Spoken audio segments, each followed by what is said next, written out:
வணக்கம். நான் உங்கள் இளங்கோ. அரசியல் என்பது வேறு, ஆன்மீகம் என்பது வேறு. அரசியலும் ஆன்மீகமும் ஒரு காலும் ஒரு சேர ஒத்துப்போகாது. ஆம், அரசியல் என்பது கிழக்கு வைத்துக்கொள்வோம், ஆன்மீகம் என்பது மேற்கு. கிழக்கு மேற்கும் எப்பொழுதும் ஒட்டுவதில்லை, உரசுவதில்லை, ஒத்துப்போவதில்லை. அதே போலத்தான் அரசியலும் ஆன்மீகமும். அரசியல் என்பது இவ்வுலகை சார்ந்தது முழுக்க முழுக்க. ஆன்மீகம் என்பது விண்ணுலகை சார்ந்தது.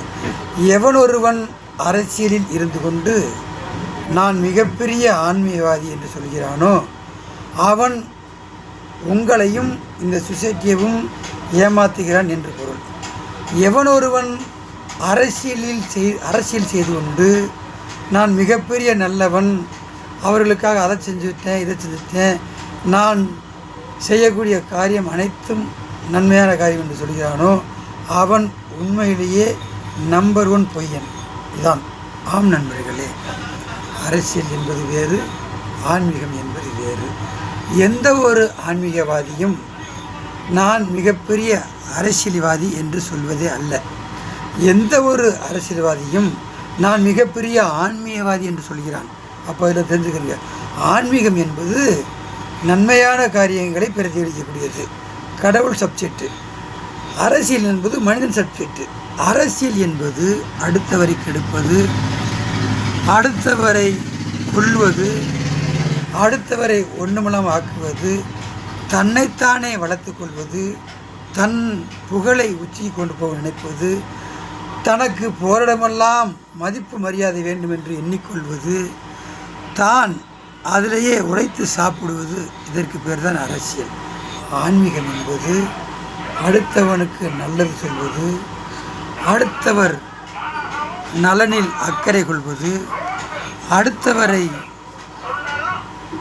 நல்வழிப்படுத்துவது, அடுத்தவர் கஷ்டங்களுக்கு போய் உதவி செய்வது, இதுதான் ஆன்மீகம்.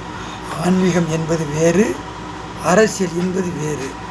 அரசியல் இவ்வுலகை சார்ந்தது, ஆன்மீகம் விண்ணுலகை சார்ந்தது. எவன் ஒருவன் அரசியலில் இருந்து கொண்டு, திரும்ப சொல்கிறேன், எவன் ஒருவன் அரசியலில் இருந்து கொண்டு நான் மிகப்பெரிய ஆன்மீகவாதி என்று சொல்கிறானோ அவன் இந்த சொசைட்டியை ஏமாற்றுகிறான் என்று பொருள். அவன் நம்பர் 1 பொய் சொல்கிறவன் என்று பொருள். எவன் ஒருவனும் ஆன்மீகத்தில் இருந்து கொண்டு நான் மிகப்பெரிய அரசியல்வாதி என்று சொல்வதே அல்ல. அதனால் நண்பர்களே, அரசியலுக்கும் ஆன்மீகத்துக்கும் ஒத்துப்போகாது. கிழக்கும் மேற்கும் எப்போதும் சந்திப்பதில்லையோ அதே போல் அரசியலும் ஆன்மீகமும் சந்திப்பதல்ல. இந்த ரெண்டையும் ஒரு சேராக போட்டு குழப்பிக் கொள்ளாதீர்கள். அப்படி ரெண்டையும் ஒரு சேராக குழப்பிக் கொள்பவர்கள் மூடர்கள், முட்டாள்கள், அறிவிலிகள். நன்றி. நான் உங்கள் இளங்கோ. இதுபோல் நீங்கள் இந்த மாதிரி அரசியல் பற்றி, ஆன்மீகத்தை பற்றி தெரிஞ்சுக்கிறேன்னு நினைக்கிறவங்க இந்த சேனலுக்கு ஒரு லைக் பண்ணிடுங்க, ஒரு ஷேர் பண்ணிடுங்க. நன்றி.